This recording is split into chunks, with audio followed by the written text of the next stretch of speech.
All right, we're going to call to order the meeting for August the 6th. First, we'll have the invocation by Mr. Hart, then we'll have the pledge of allegiance by Commissioner Kennedy, then the city clerk will call on the roll call. Please stand. Eternal, most precious Father, we thank you for the abundant grace and mercy you've shown to us to allow us to come together to conduct the city's business. Lord, before we go any further, we want to say a special prayer for the families of our beloved police officers in Lake County that were caught up in that crossfire. Lord, be with the families, comfort them in the morning for the passing of their loved one. Lord, we give you praise, honor, and glory that you will do this work for us. We pray that you will help us to come together in the spirit of unity. Even though we may disagree, let us not be disagreeable or disengaged from one another, but to work together as brothers and sisters to conduct our city's business. We thank you for the wisdom you put inside our city leaders and the professional staff that we have. We give you praise, honor, and glory for all you have done and will do for our city. And once again, watch over our first responders. Keep them safe. In Jesus' name we pray. Amen. Amen. I pledge allegiance to the flag of the United States of America and to the republic for which it stands, one nation, under God, indivisible, with liberty and justice for all. Commissioner Kennedy? Here. Commissioner Wilson? Here. Mayor Johnson? Here. Commissioner Firstner? Here. Commissioner Oliver? Here. Presentations and proclamations. Staff reports. I do have a couple of items I want to apprise the commission of. We recently received back the traffic study information from our consultant, Kinley Horn, on the intersections at Adair and Worsh Road, as well as Montgomery and White Road. Both were warranted for stop appurtenances, so we'll be bringing those back on the agenda at the next commission meeting on August 20th for your approval to make those intersections regulated by stop signs. All right, is that it? Yes, sir. Okay. All right, we have, go down to public comments. Brad Lomnick.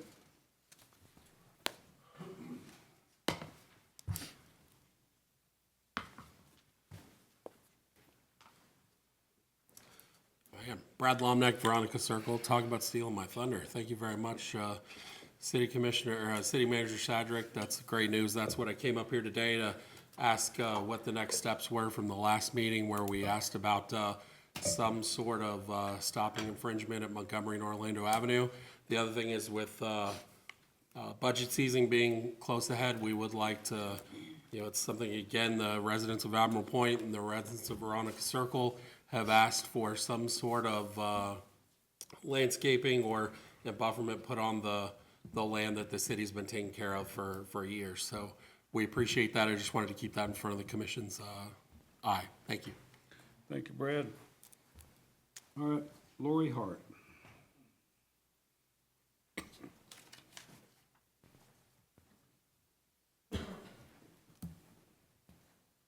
Dr. Hart, I'm sorry.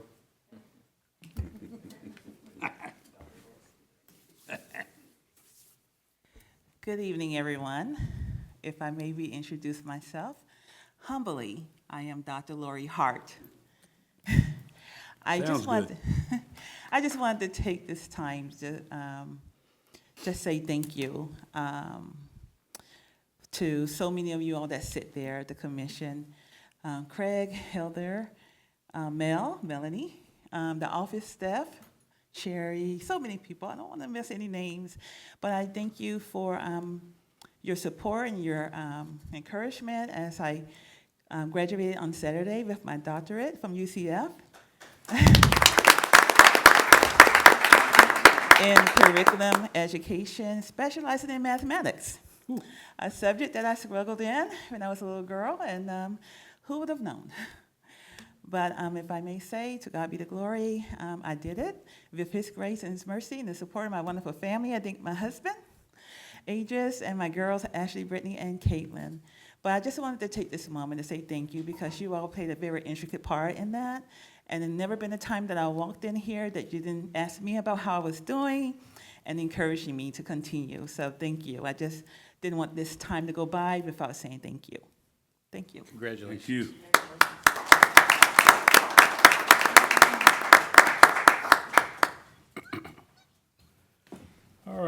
so we'll go to public comments after that, and I have, that, I've already got those. We'll go to consent agenda. Motion to approve? Moved. Commissioner Wilson moves to approve the consent agenda. Do I hear a second? I'll second. Seconded by Commissioner Kennedy. Any more comments? If not, let's vote. Motion carries unanimously. All right, for second reading of ordinance, public hearing. 17, second reading of ordinance for Land Development Code Amendment implementing the Live Local Act. Live Local Act. You gonna be Would you like, talking about that? I'm going to be talking on, would you like me to go ahead and do the reading now? Yes, sir. All right. An ordinance of the City of Ocoee, Florida, amending Section 5-15 of the Ocoee Land Development Code, specific use development standards, to implement the provisions of the Live Local Act, Section 166.0415(1) et sec, Florida statutes, including defining terms, establishing maximum permitted density, floor area ratio, and height, establishing a process for administrative approval, providing for deed restrictions and annual certification, providing for a reduction in parking requirements, requiring equal treatment of affordable housing and market rate units, providing for enforcement, providing for conflicts, codification, severability, and an effective date. And Mayor, I'll go ahead and let Mike Roomer launch it, and then I have a presentation to make. Okay, all right. Thank you, Mayor. This is a ordinance that is the city's opportunity to provide some clarity in a statute that is, that was passed and signed by the governor to increase the opportunities for affordable housing. And so this is a proposed ordinance we're requesting the city to approve. This ordinance went to the Planning and Zoning Commission and had a first reading, and this is the second reading public hearing. So the goal of this, the Live Local Act, was to increase the availability of affordable housing. It was done through, approved, adopted in 2023, and the City Commission at that time passed a resolution kind of putting a pending legislation, letting the development community know that we are looking at a ordinance that's going to clarify some of what the Live Local Act did not say. There was a glitch bill that was passed the next year. The governor signed it on May 16th of 2024. And we had done a first reading back in 2023. We held off on the second reading. We did a new first reading on the revised ordinance. And the Live Local Act, basically what it does is it preempts cities and counties to allow for opportunities for affordable housing, and it bypasses any need for rezoning, special exception, variance in order to get density, has some reduction in parking criteria and requirements on height.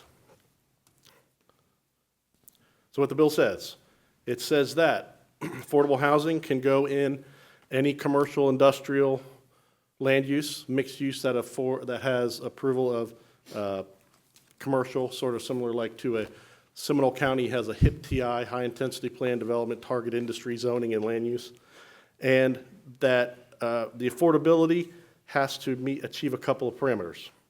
40% of the rental units must be affordable, 65% if it's in a mixed-use project, and the affordable ability has to be available for 30 years. And the city has to monitor that over the years, and they have to meet the area median income for affordability. And Attorney Geller will go a little bit deeper into that. So what this means for the city. For the city, our zoning in industrial uses are C1, C2, C3, I1, and I2. So if we have a vacant parcel or if we have a parcel zoned commercial industrial, affordable housing project under the Live Local Act can go on that, and we just review it for site plan under our preliminary and final large-scale and small-scale site plan process. They are afforded by statute our highest density, which is 16 dwelling units an acre. Again, do not need a public hearing for the use, density, or height. The height is based off the largest building within a mile. This ordinance kind of cleans some of that up to say it's not, the mile is not measured as the crow flies, but as you would traverse a local street or sidewalk from one property to the next. It deals with parking reductions if you're adjacent or near a major transit hub, which we do have one in Ocoee at the mall. And it establishes requirements for recording a deed that requires the affordability for 30 years for the property. So we are updating our land development code with this ordinance to provide for the provision of the Live Local Act and filling in some of those gray areas with requirements for, as I said, measuring distance, and Attorney Geller will go further into that. One of the main other items of our ordinance is to make sure that the affordability of the affordable units are integrated into the site and have the same architectural cohesiveness, opportunities for amenities as a regular unit, and same access. So there's not a, this is the affordable side, this is the market rate side.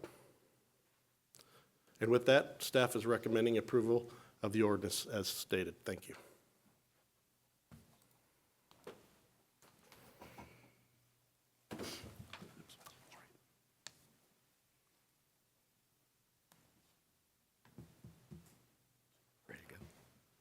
Ready to go? Let's do slideshow. Beginning, there we go. Commissioners, I want to go over our objectives when we were preparing this ordinance. And they were to enforce the developer's obligations to actually provide affordable housing. This is a very significant obligation over 30 years. And so in order to make sure that this housing is in fact affordable, we are requiring a covenant restriction to be recorded. We are requiring annual certification that 40% of the units are in fact affordable according to the Florida statutes. And we are stating in our ordinance that noncompliance would be subject to code enforcement.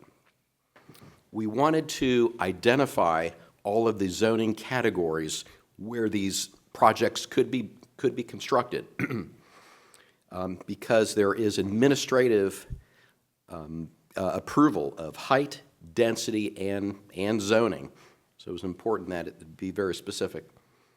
We wanted to provide clarity on how we measure both height and density.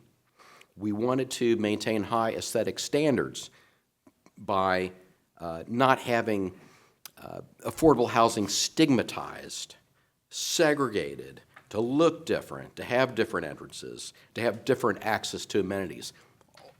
All that would not be permitted. So what does the Live Local Act require of municipalities? Administrative approval of height, zoning, and density for qualifying zoning districts. And I'm going to deal first with height and zoning. So the Live Local Act, and this is a screenshot of the statute itself, requires administrative approval of the higher of 3 stories or the currently allowed height within 1 mile. So for example, part of the Health Central campus is zoned commercial, and they have, 7, 8 stories there. And so a project within 1 mile of that facility, you might find an application asking for that height. All right. One interesting quirk of this statute is that you can then have a never-ending transition of well, let me just show you. So you have a high building here in this photograph, and so within 1 mile we can build an affordable housing project of the same height, and then that establishes a new 1 mile radius, and so then you could build another. So these things can proliferate all around a local jurisdiction. And so we wanted to put into human terms how you measure that mile. And none of us are birds, we're human. We get in our cars and we will drive from one place to another. And so we are defining that 1 mile as a human being can travel along the public streets of the city in the normal permitted lanes of travel from one spot to another. We're not birds. We're not going to define it in bird terms. There was a glitch bill, as Mr. Roomer pointed out, in 2024 that was approved, and that glitch bill added language that when you're figuring out the comparison height, you do not need to consider the other buildings' bonus, any kind of bonus or variance they received or other special exception to get additional height. That you go by what is currently allowed and not by any bonus that other building got. And we incorporated that into our proposed ordinance.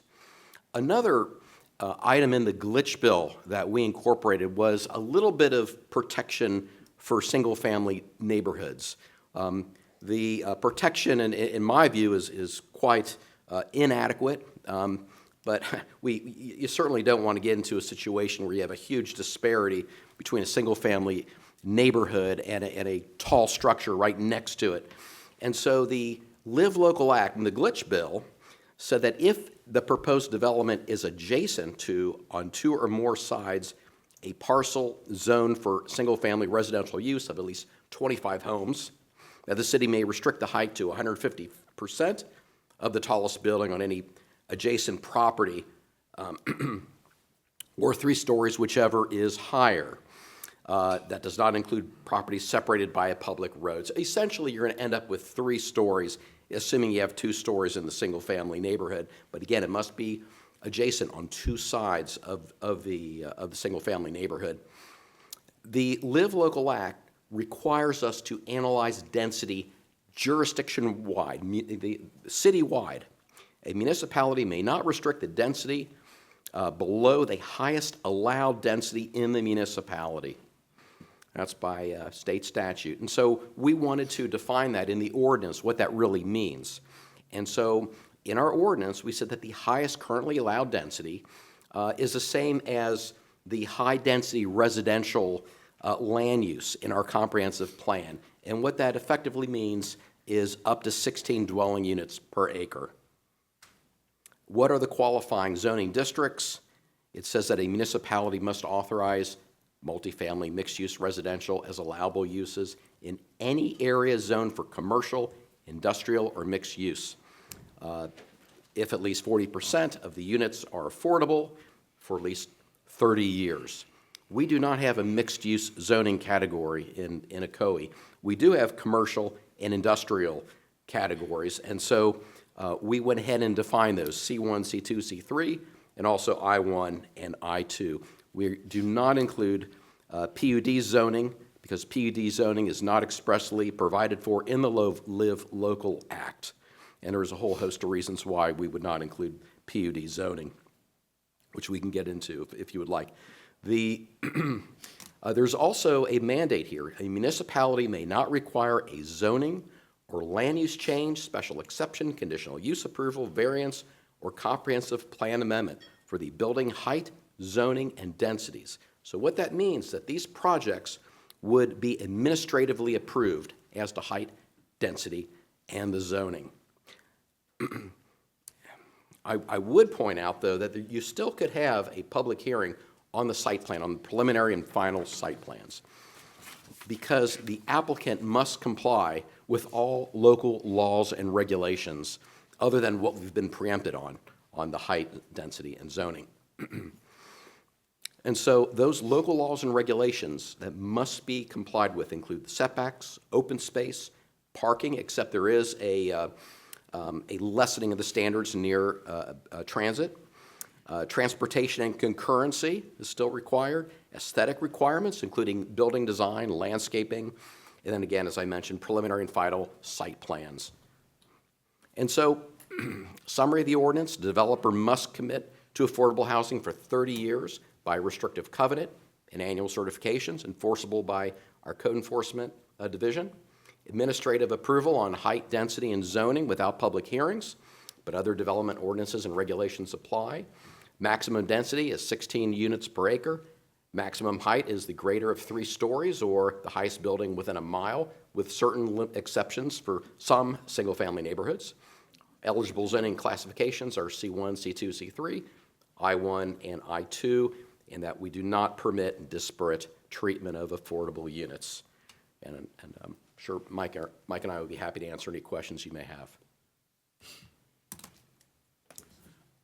You want to do the public hearing first? We'll open the public hearing. Anybody in the public have any comments on item 17? You have to fill a form out. Yep, yes, ma'am.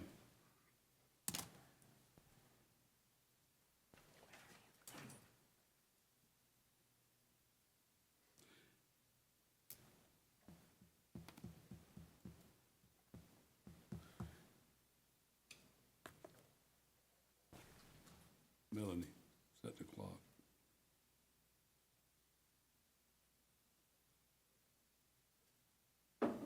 You have a 5-minute time.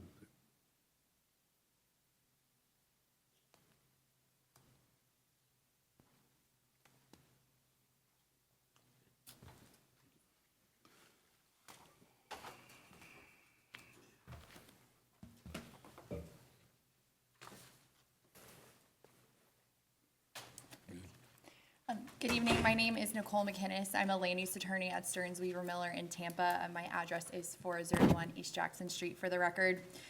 Here today with a handful of recommendations to your proposed Live Local Act ordinance. I've been working with several jurisdictions and developers across the state on implementing the Live Local Act since it was first adopted in 2023. And we've had a lot of experience with different jurisdictions adopting code sections that when we put them into practice aren't making sense from a development perspective, and they're causing a lot of procedural issues with government. And so I'm hoping today to inform you guys about some of the issues that we're seeing with these ordinances and to offer some recommendations. You may have seen a couple of letters that I've sent to this commission and council on related to a specific project. I'm not here today to discuss that project. I'm just here generally to be talking about the Live Local ordinance. First issue that we sort of see right now, and your city attorney brought this up, is the issue of planned development zoning districts. I understand right now that the city's ordinance does not include property that is zoned planned unit development. And I'd like to talk to you about what issues we would see with that type of decision. As you know, your Attorney Geller properly noted, the Live Local Act states that property that is zoned for a commercial, industrial, or mixed use must be administratively approved for affordable housing. And I really want to focus on the word zoned for. With the inclusion of the word for, that means if the zoning district allows a commercial, industrial, or mixed use. We think from a court perspective, if they looked at that, they would want to give meaning to that entire phrase, which means if the property is only allowed to be developed, for example, for commercial, industrial, or mixed use, it must qualify for development under Live Local. In your code specifically, which is different than a lot of other jurisdictions I work in, you do actually have planned development zoning districts that have some subcategories. So there is a planned unit development commercial. There's a planned unit development industrial. Those districts only are allowed to be developed as commercial or industrial. So looking at the phrase, what is zoned for in the Live Local Act, those uses and those properties are only zoned for commercial or industrial. And that's something that is different, that I'm not seeing in every jurisdiction in Florida, but that is what is in your code today. Also want to know that there is an Attorney General opinion that is referenced in that ordinance. That Attorney General opinion was recently updated about a month ago, where they issued a revised opinion. Previously, they said that you would look to whether the zoning district is in a specific zoning classification allowing commercial, industrial, or mixed use. Now they said you look beyond the title of the zoning district and you look to how has the local government historically treated the zoning district. Was it historically treated as commercial or industrial? And I would argue that under your code, you do have these planned development districts that are specific to commercial and industrial, and therefore those properties would now qualify for development with this new Attorney General opinion. I also want to bring up that your code, actually in the building code section, specifically states that property zoned for commercial uses and in a commercial district includes property zoned planned development commercial. I also have a few other comments related to some of the other sections in your ordinance, specifically related to requiring a purchase and sale agreement to be included, and also requiring building renderings and elevations. The Live Local Act does state that these projects must otherwise comply with your regulations for multifamily development. and they have to otherwise comply with your comprehensive plan. We don't dispute that at all. But adding requirements to a live local project that don't exist for other projects, we have some concerns that would be a fair housing violation because this is a project that has an affordable housing component to it. So we just ask that as you take a look at this ordinance, that you make sure that you are treating this project just as you would treat any other multifamily project that's coming through the city. Thank you very much for your time. Thank you. Anybody else in the public have any comments for item 17? I have some rebuttal to that, Mayor. Yes, sir. All right. I just want you to understand the context of where these comments are coming from. Ms. Neugebauer represents Swanson Land Company. Swanson applied to develop a 542-unit Live Local Act affordable housing project across from the West Oaks Mall. And you'll see on the map here on parcels 1 and 2, as well as the brown parcel, looks like a panhandle, to the west of parcel 2. This application was rejected by Mr. Roomer. He determined that the Live Local Act does not apply under the current zoning designations of R3, which is multifamily, and plan unit development.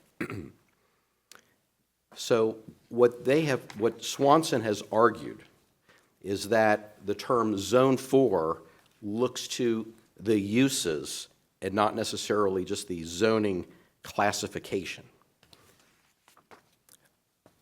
The argument that they've made is that the city considers commercial and industrial PUDs to be Zone 4 commercial industrial areas, and then they conclude that we must allow commercial industrial PUDs to qualify for the Live Local Act administrative approval process. Right. Now, there was a reference by Ms. Neugebauer to the Attorney General's opinions. The first one came in 2023, and the question specifically was, does the phrase, and this is quoting from the statute, from the Live Local Act, does the phrase area zoned for commercial, industrial, or mixed use refer to zoning classifications or to any zoning district in which commercial, industrial, or mixed use land uses are permitted? The Florida Attorney General's office looked at the case law, and the case law was consistent that the term Zone 4 is synonymous with an area's zoning classification, in case after case after case, including from the Florida Supreme Court. And so the conclusion by the Attorney General's office was that the phrase area zoned for commercial, industrial, or mixed use refers only to land located in districts having those specific zoning classifications, right? Which is why we set on C1, C2, C3, I1, I2. There was an updated opinion from the Attorney General last month, and here's a screenshot of it. And so what the Attorney General is now saying is that a court reviewing the applicability of the Act would likely look beyond the title of a zoning classification and focus on whether the particular classification is similar to what has been historically and normally understood to be the zoning classification. So the idea was, could a city pull the wool over the eyes of everyone and rename something? It might have been C1, now they're going to call it something else to try to evade the Live Local Act. And the Attorney General said, that's not going to happen. If the municipality or county attempts to evade applicability of the Live Local Act by titling or styling a zoning category such that it does not contain one of the labels, commercial, industrial, or mixed use, such effort would likely be readily apparent and rendered disingenuous upon review of the content of the particular zoning classification. What's important to note here, in addition, is that this updated Attorney General opinion never mentions plan unit development zoning. Right? The Florida legislature, in considering the glitch bill, actually considered whether to expand the reach of the act beyond mere zoning classifications, whether they should effectively overrule, so to speak, what the Attorney General's office stated. And so on February 21st, in the Appropriations Committee of the Florida House of Representatives, an amendment was overwhelmingly approved, and the amendment appears on the left of your screen. And they added this language here. So where it says in any area zoned for commercial, industrial, or mixed use, they then added, or any zoning district permitting commercial, industrial, or mixed uses. So arguably, that might include a PD that allows industrial or commercial uses. Interestingly enough, that amendment died. It completely died a week later when the Senate bill came over to the House and there was a committee substitute and they got rid of that language. And the language that went to the governor for signature was, as it always was, in any area zoned for commercial, industrial, or mixed use, the added language did not appear on the bill that the governor signed in May. When you look at our own our own land development zoning table, where we've established zoning districts, we have the name of the districts and then a description of the uses that are permitted. So for example, R3, multifamily dwelling, you go down and we have C1 through C3 with varying intensities of commercial development, and I1 and I2, varying intensities of industrial development. But if you go all the way to the bottom, plan unit development, PUD district, there is no use associated with PUD. No use. Because the uses have to be negotiated and they have to be agreed to and placed into a land use plan that this commission approves, as well as, in many cases, a development agreement that this commission approves of. So if we were to look at the land use agreement that binds Swanson Land Company, as an example, they're bound by the Lake Lotta Center PUD. This was approved by this commission back in 1995. And you'll see that in the development agreement, the owner hereby agrees to develop the property in accordance with an ordinance, including that certain land use plan for the Lake Lotta Center PUD. And you have all the pages of the land use plan as part of that agreement. The owner hereby agrees that the property shall be developed in accordance with conditions of approval. That's also set forth in the development agreement. And here's the kicker. The owner shall comply with the zoning and subdivision regulations of the city as set forth in the Ocoee Land Development Code. And so, apart from any purported preemption by the state of Florida, this particular developer is bound to the city's land development code as a matter of a development agreement. When I first corresponded with Swanson, I let them know our position that the state of Florida legislature cannot impair the city's contract rights. And I pointed to the Florida Constitution and the federal Constitution. The Florida Constitution states very clearly, no law impairing the obligation of contracts shall be passed. You can't impair our rights. And I also cited a Florida Supreme Court case. In this state, it is a well-accepted principle that virtually no degree of contract impairment is tolerable. So it is our position that the Live Local Act ordinance properly excludes PUD zoning. The legislature did not expressly preempt the city's authority on height, density, and zoning on PUD zone parcels. The Florida Attorney General interprets areas zoned for commercial, industrial, or mixed use to refer to zoning classifications, not uses. The proposed glitch bill amendment to the Live Local Act to expand the preemption to include any zoning district permitting commercial or industrial or mixed use died, and the legislature cannot impair the city's contract rights under PUD development agreements. You done? I'm done. All right. All right, and no more comments from the public. I'm gonna close the public hearing and bring it up to the dais. Comments from commissioners, if you have any.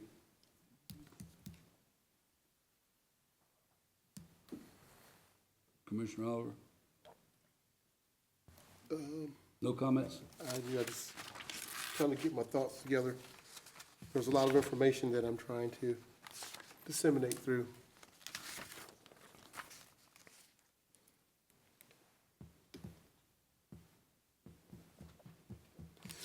So, just a couple of questions regarding the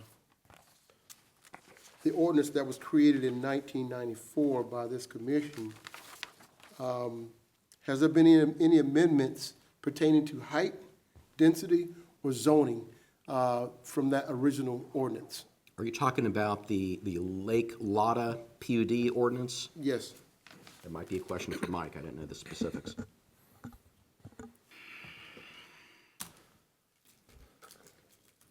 The development agreement as stated is the final for, there may have been an amendment on a number of units. There's like 12 amendments to that. Oh, that's just an old PD document, and I can't say for sure, certain there has not been one that talked about residential units or commercial square footage. There hasn't been any for height, I know that, but density, I couldn't answer 100% affirmative. So the spirit of SB 328, this live local and affordable housing, I've read through some of this bill, and it is a bit confusing at best. So I guess my question is, the purpose of this ordinance is to cover the gaps that are silent in this bill. Is that Correct. a reasonable assumption? It also points someone to tell them that where it is silent, that our land development code, it would be the next document you would look at to find the requirements, yes. That's it. That's all the questions I have. That's it? Okay. That's it. All right. I need a motion. Motion to approve. Motion made by Commissioner Wilson. Do I hear a second? I'll second it. Seconded by Commissioner Oliver. No more comments? Let's vote. Did it register? Are we, I don't think mine's clicking. Oh, there it is. Did you do it? Didn't work. Do it again. Oh, who didn't? Clear it and do it again. All right, let's vote. Motion carries unanimously. Thank you. All right, public hearing number 18.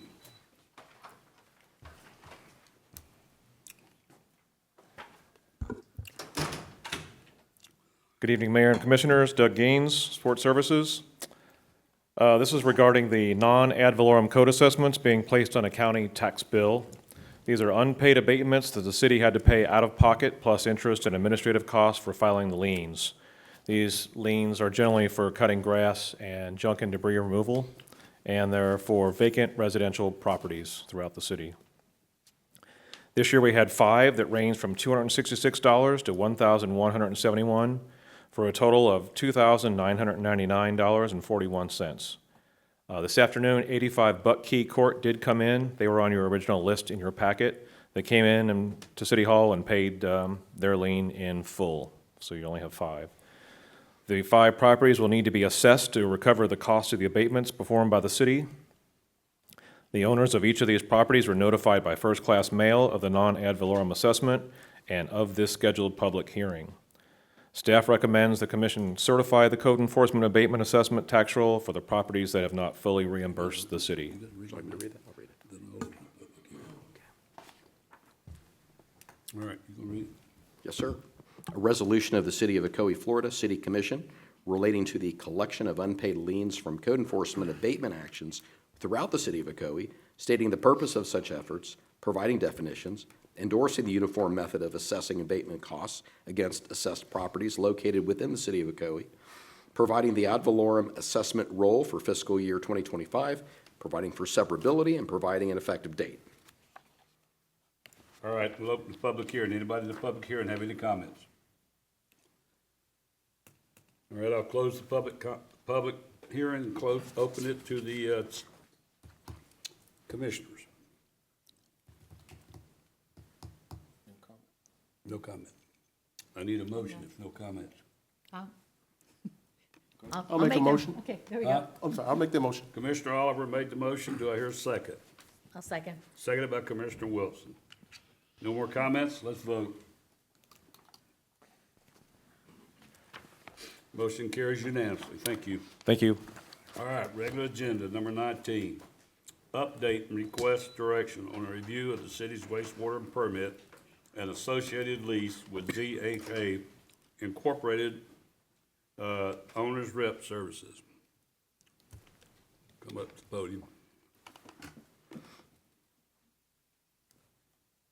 Hi, good evening, Mayor, Commissioners. I'm Robert Utze with ZHA, 150 Laurel Oak Drive, Longwood, Florida.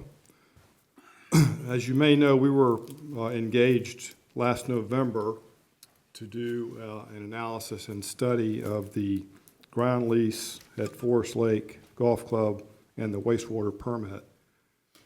And in your packet, you saw the recap of our scope and what we have completed to date.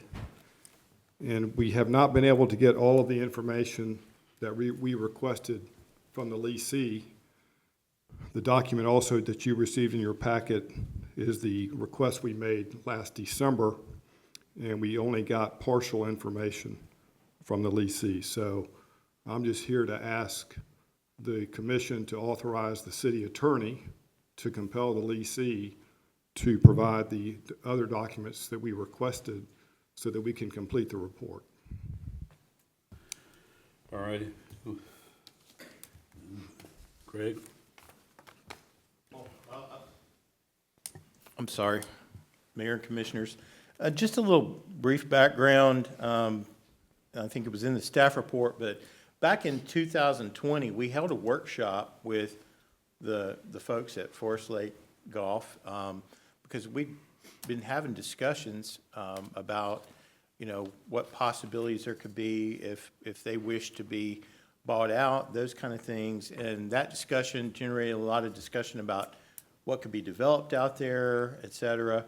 And I believe the utility director at the time, Charles Smith, had gone in and reminded the commission that the city's entire wastewater permit includes that entire property.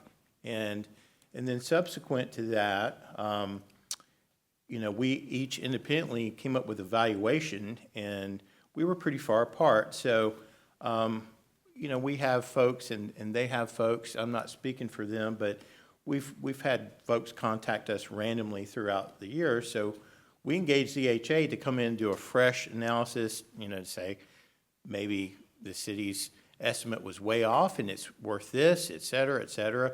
But creating a set of information so that we could tell people that inquired, hey, here's what you have to worry about with the permit if you want to propose any kind of development, or things like, you know, here's the current state of infrastructure and what we think, you know, you're dealing with here, whatever that may have been. And so we engaged ZHA to do that, and, you know, we've continued to work forward, and you have another item following this one with Mr. Ardeman, and we have a situation now that would indicate that we would need this type of information to properly advise the commission on. So this is an opportunity for us to get both of these items in front of you. We do have somewhat of a timeline to be on, so we're just asking you to allow myself and the city consultants and the city attorney to continue to move forward with this process in your best interest. All right, I have a comment here for number 19 and 20 for Logan Upsall. Yes, sir. Okay, have 3 minutes. You want? Sure. This is for 19. Yes, sir. Yes, sir. Thank you, Mr. Mayor, Commission. Good to be here. Logan Opsahl for the record, 215 North Eola Drive, Orlando. I'm an attorney with the Lowndes Law Firm. I'm land use and transactional counsel to Forest Lake. And we all know Forest Lake. Craig, I appreciate what you said. The extra color was useful, and we agree with it.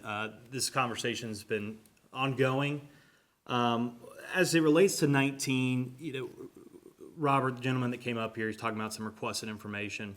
As you know, Forest Lake has always been proud of the partnership with the city, and we certainly know there's plenty to consider, especially in terms of item 20, which I'll share some thoughts to as well. You'll see in the staff report, there's a great number of items that were listed, requested, as it relates to the permitting and the wastewater, which of course the golf course is an intricate part of.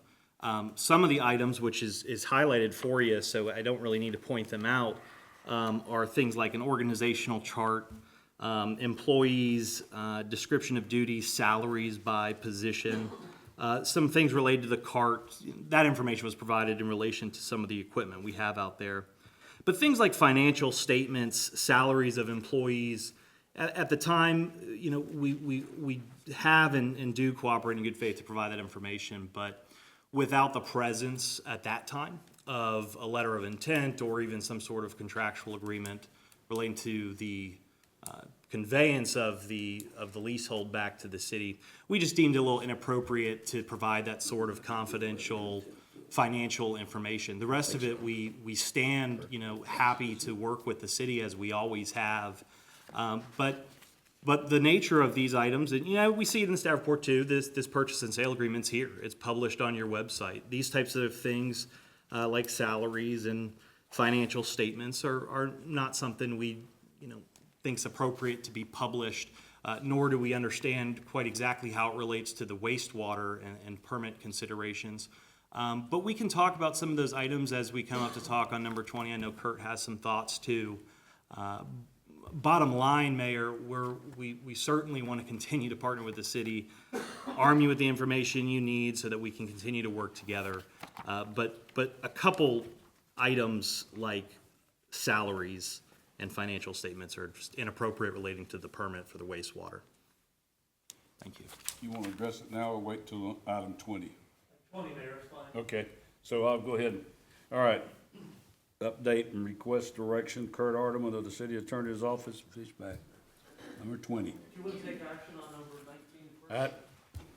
I thought you wanted to talk first, but Well, I'm glad to, Mayor. we just need a motion for this, number 19? Just consensus. We need a motion? Mayor, I think if you plan making a motion till after Mr. Ardeman's presentation, then you would need to create a motion that allows you to act on both items. Well, I can go ahead and do 19 first. Mr. Geller's recommendation also. All right. Yeah. All right, I'm going to take a motion for number 19. Are we taking, may I ask, are we taking a motion to delay it till after you talk, or is that what, No. I'm confused here right now. I think the motion is action on number 19, and then Just action for number and then you 19. can consider 20. I think the city manager has a recommended action under that, I believe. We're asking for authorization to the city manager, city attorney, and consultants to complete all actions necessary for the evaluation of the lease permit and all other analysis and correspondence for this property. Yep. So then really that'll incur with 20 also, item 20. Well, I think it's separate items, so I would act on this, and then we can go just to 20. All right, I need a motion for 19. I'll make that motion based on the staff recommendations. All right, motion made by Commissioner Forster. Do I hear a second? I'll second that. Seconded by Commissioner Wilson. Any more comments? Let's vote. Did you? I hit the wrong button. Okay, All right. Start over? Start over.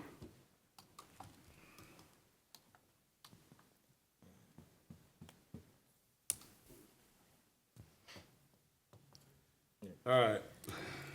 Motion carried 4-1. Okay, 4-1. Commissioner Oliver voted nay. All right. Number 20.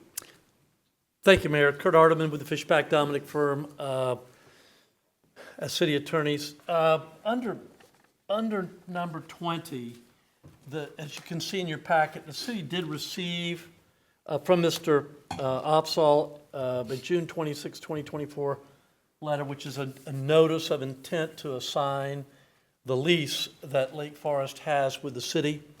And as part of that also is included a 60-day time period within which the city has to exercise its right of first refusal for the assignment. And this assignment of the lease by Lake Forest to anyone is prohibited unless the city grants its written approval of the assignment. And there are some criteria under the lease that provide what are some of the items that the city can consider or should consider with respect to an assignment. And some of those are, without limitation, whether the proposed assignee, in this case, I think it's J, the assignee, I think is J.A., let me just find it again here. J.A. Hospitality LLC. Whether that proposed assignee or the sublessee has sufficient financial resources and experience in the operation of golf courses to undertake the obligations of the lessee hereunder. So the city not only needs the information that the consultant from ZHA indicated is needed, not only with respect to the items that they requested, there's going to be some information that's needed from and about the proposed assignee. Some information was provided in your packet with respect to that, but for the city commission to be able to evaluate the acceptability of JA Hospitality LLC, to be able to be the assignee, my suggestion is your staff needs some additional information. The time within which the city has to exercise its right of first refusal. And the right of it's kind of an interesting scenario because it's not a typical assignment with here's who's going to take over the lease and the terms and conditions. It's a purchase and sale agreement between Lake Forest and JA Hospitality LLC. So it's a little unusual in my experience. So it's important for the staff and the commission to be able to evaluate both the current operations of Lake Forest and matters pertaining to that, as well as the qualifications of the proposed assignee in JA Hospitality LLC. I don't know that we're going to be able to do that within this short period of time. The time to accept is, I believe, August 25 of this month, and you only have one meeting between now and then. So my suggestion is to see if Lake Forest and its buyer, J Hospitality, would be willing to grant the city an additional 60 days to allow us to gather the needed information and to evaluate that. So that would be my suggestion at this point, so that the city can work with Lake Forest and its proposed assignee to attempt to best evaluate this and bring back to the commission a recommendation. Hopefully, are there any questions with this? It's a little complicated because, like I said, it's not a straight, simple, typical assignment of a lease. It's a purchase and sale agreement that appears to be what the terms and conditions of the assignment would be. So it's a little complicated. So if you didn't quite follow it when you read it, if you read this, don't feel bad. It's understandable. And I think I've had two brief conversations with Mr. Opsahl. Clearly, we're going to need some more opportunities to discuss that with him and staff with his client. So that's why I would suggest, and I've not talked to them about the 60-day extension, but that's our suggestion, and see if they're willing to do that. All right, Mr. Opsahl, you want to come up and...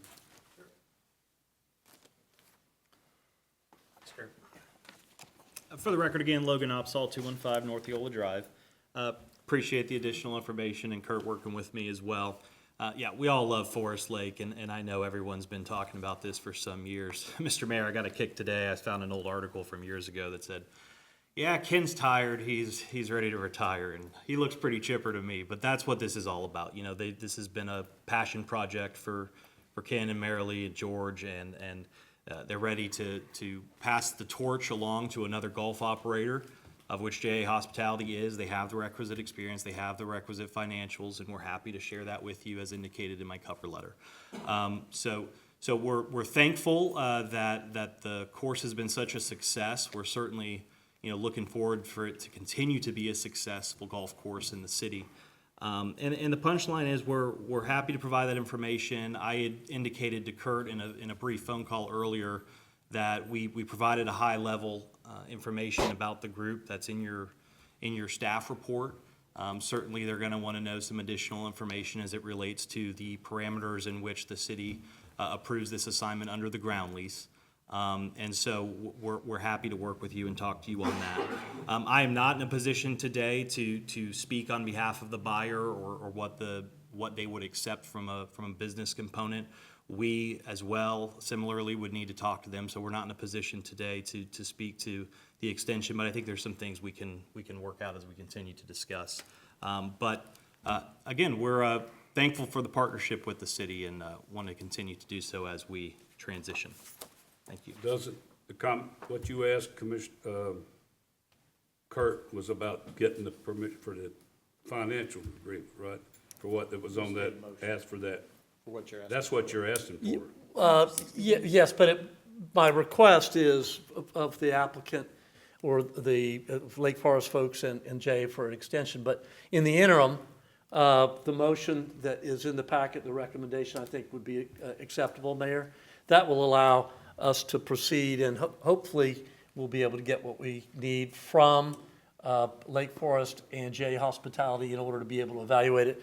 And the recommendation is for the commission to grant and authorize and direct the city manager, Fishback Dominic, and the city's consultants to evaluate and respond to the attached cover letter from Mr. Opsahl and the purchase and sale agreement regarding the lease of city-owned real property located at 10521 Clarkona Ocoee Road, Forest Lake Golf Course. That's what we need, which would allow us to proceed. All right, so that's what you want from Yes, sir. commission. All right, Commissioner. I read the agreement, and again, I have a lot of questions that I think that need to be answered that will have to come in a future discussion with you or with Mr. Geller. I just want to make sure that we have all the information available before I would make a decision whether we would accept. But as you said, we have first right of refusal. And I don't know how we could make the decision without knowing item 19. Right. I think a lot of it comes back to 19, and that's why I think the concern was voting on that. But they kind of get tied together, and I think until I see the information from 19, I personally don't want to vote on accepting anything. Or Understand. rejecting. Yeah, I expected that the commission would feel that way. That's why I think it makes sense for, hopefully for Lake Forest and Jay Hospitality to agree to an extension to allow us to get that information, digest it, evaluate it, have further communications, and bring it back to you. Well, if we don't get the information, then we just Right. have the opportunity to deny. Right. Deny. You have to have a proper, So that would be the next meeting would be our decision. If they don't grant 60 more days, or how many days you feel is appropriate, then we have the one more meeting in which we have the right to deny. right, you can approve the assignment or reject the assignment, Reject, I'm but they're really kind of tied together because the assignment is, if you approve this, the assignment is the acceptance, effectively, of right of first refusal, and you have 60 days for that. The assignment itself would be able to occur after that. So if you denied or decided not to exercise the city's right of first refusal, says, well, we're not going to do that, you still have the ability to look at this proposed assignee and decide whether you think that this J Hospitality LLC would meet the requirements to be able to be an acceptable assignee. So my take is the 60-day limit is really, the city, I mean, there's a reason why that right of first refusal is in here, because the city needs to be able to evaluate that, and does it want to come back in and accept something where Lake Forest is willing to accept. And if you are on the same terms and conditions, that's great, but you cannot, in my opinion, in the consultant's opinion, I don't think you don't have that ability right now. We don't have the information Right. in order to make that decision. Exactly. So with, what would, as I said, I do have some questions. Go ahead, I'm sorry. I'm gonna have him read the motion. Okay. Anybody else want comments before I have him read the motion?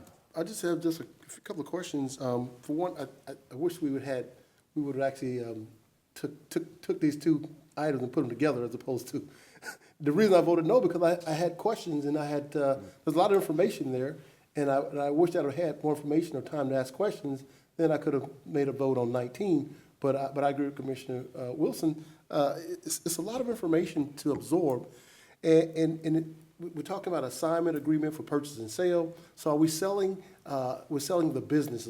They're selling their rights to operate the golf course. Is that what we're looking at? Yes. So again, that's just one question. I got maybe 10 others behind it, so I think that we need some time to kind of digest this, absorb it a little bit, ask a few more questions, and get a better understanding of what we're voting on before we make any decisions tonight.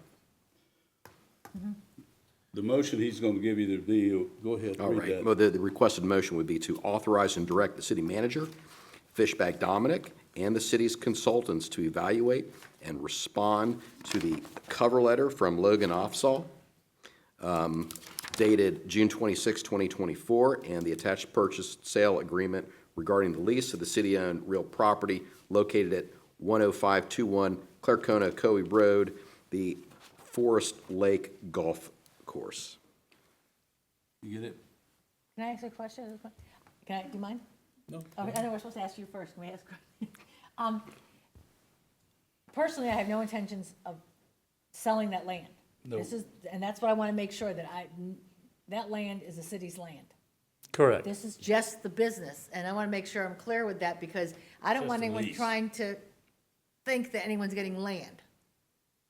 They're getting, it's just Yeah, the business, because the land is recreation land, counted in the city as recreation land, and that land is to stay in the city. So I don't want anyone personally, this is me, to think that they're getting any land with this. And That's that's it. understandable concern, because when you read that purchase and sale agreement, Mm-hmm. it talks about rights that are inherent in property. Soils rights, mineral rights, Timber, the air mineral. rights, and Yeah. so you kind of scratch your head and say, well, wait a minute, what is it? That's why I say it's a little unusual. It's an unusual type of I assignment. read that section, and that's what, I'm clarifying this at this point, because when I read a few of those sections in there, I want to make sure it's very clear. Yeah, This I vote right understand. here will show nothing, that land is staying in the city. Right. You're Okay, right. just want to, Yeah, because no, again, reading it it threw No, some that was the- red flags up to me. We're talking about the lease. the Right, but I lease, want to yeah. just throw that in, because Only the lease. When I read 19, it says, update and request direction to review the city's wastewater permit and associated with the lease with ZHA Incorporated. So we're talking about wastewater, then all of a sudden I'm hearing financials. So I'm trying to figure out, what does wastewater and engineering have to do with the financials? So that's where the confusion came in. So I couldn't vote on something I really didn't truly understand what we're trying to evaluate here or get direction on. well, it's the reclaimed water that goes out to Forest Lake. That has, Yeah, I know where we're talking about, they but, just added that in when they were talking over there. okay. on the- Okay, on the sorry, I got my financial 2 part. cents in. On the part, he mentioned about not getting that into response when they sent it to get that response back. And does it not say in the lease that supposed to give that? Oh, the city's entitled to Yeah, so that's the why information and that was documents. for- I think what they were saying is they didn't think it was really appropriate, and necessary or appropriate at the time. And it sounds like they understand now, especially with their proposed sale of the operation, that it clearly is relevant. There's nobody selling the property. We That's- want- I It's gotta under say- our recreation thing, so. Well, I read the agreement, or what was presented, and Yeah, it's something to reflect yeah. on. All right, so that's the motion. Okay. Does anybody want to make that motion? I'll make that motion. Commissioner Kennedy made the motion. You want to read it again, where we'll make sure everybody hears? That motion to authorize and direct the city manager, Fishback Dominic, and the city's consultants to evaluate and respond to the cover letter from Logan Opsall dated June 26, 2024, and the attached purchase and sale agreement regarding the lease of the city-owned real property located at 10521 Clarkona Ocoee Road, the Forest Lake Golf Course. All right, There you go. So here's a second. I'll second. Seconded by Commissioner Wilson. Any more comments? Let's vote. Motion carries unanimously. All right, Thank you very much. thank you. All right, let's move to the comment from commissioners. Commissioner Kennedy. No comments, Mayor. Commissioner Wilson. I'll make this brief. I did not talk to Craig beforehand, but, you know, I know in March, we went ahead and signed where each one of us would be placed, depending on what board. And I know that Rob is on the chamber board, so is that something we need to make a motion to put you on there when Rob You've already- vacates? We already Have we did already that. done that? Yeah. Okay. Thank you. Thank you, I guess I'm behind the times. The other thing is, I know how important our downtown businesses are, and I just wanted to make a point that we have one that just reopened, Santora's Pizza over here on the shopping center at Silver Star and Blueford. Sorry, I guess I had a moment there. And just want to let you know how important our downtown businesses are, and our businesses in Ocoee. Because if we don't frequent our businesses, we won't have them. So how important it is, not just downtown, but any business in Ocoee, we want to keep them open, and please, if you're going to go out, think about going to Ocoee instead of going to one of our sister cities. How's that, instead of mentioning the names? But I won't mention names, because they seem to like to think they're better than us, I guess, but they're not. So please, support our local businesses. That's all I have right now. Thank you. All right, thank you, Commissioner Wilson. Commissioner Ferguson. No, I don't have any comments tonight. Commissioner Oliver. I just have one item that I just have to ask. Received several phone calls, emails regarding Clark Road and the widening of Clark Road. And I've spoken to several HOA board members who's watching the meeting tonight, and we really like to get an update on what's going on with Clark Road. And we started at hyperspeed, and now we kind of slowed down, so we just want to know what's going on with that. Thank you, Commissioner Oliver. Mayor, if I may address that. I too have been inquiring of that project, and I'm happy to tell the commission that it will be starting back up on that segment that we had notified you, and I saw the correspondence with one of your inquiries. What happened was there was a in-the-field grading discrepancy with the plans. So city staff's been working with the engineer of record and with Lennar Homes, who we contracted with originally, to get that addressed. They're starting back up August 19th. So please, I have also asked them to update the city's website to reflect that schedule. But we're starting back up full force August 19th. Awesome, great news. Thank I you. would like to comment on that. I've answered a few calls, a few emails, and text messages about that. And I let them know before that that's what the problem is, that it's redesigned and different things with permits. So that's why it was delayed. So good news, so I'm just glad that the project's gonna pick back up and keep moving forward. And the last thing I have is just my quote that I always find somewhere. You cannot create chaos in the lives of others and expect peace to come to yours. No matter what they did or how you feel, causing hurt or harm to others will never bring healing to you. That's all I got. All right, thank you. I just want to say, everybody, next week, I think, if I'm not mistaken, the school starts back August the 12th. Is that what it is? August 12th? We had a yes sign. Look at You get that to use all smile. that new knowledge. Look at that smile. So I just want everybody to remember, because it's going to be kind of a busy place around here next week on Blueford Avenue and these streets. So be careful, watch for these children as they're out. And we have a lot of them that walk around downtown, coming down the sidewalks and stuff. So please take and watch them, what they're doing. So we appreciate it. I don't really have anything else. It's, see you in March, what is it? August the 20th. We'll see you next month. I'm behind. Whew, that's next year. March the 20th. No. There was something else too, Craig. You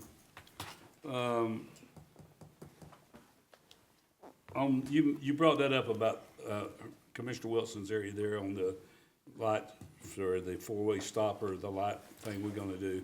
Yes, You'll sir. have that at the next meeting, right? It'll be on the consent agenda for the All right, next the other meeting. thing we didn't bring up is the right-of-way there about putting the sprinklers back on, and the water line runs through there.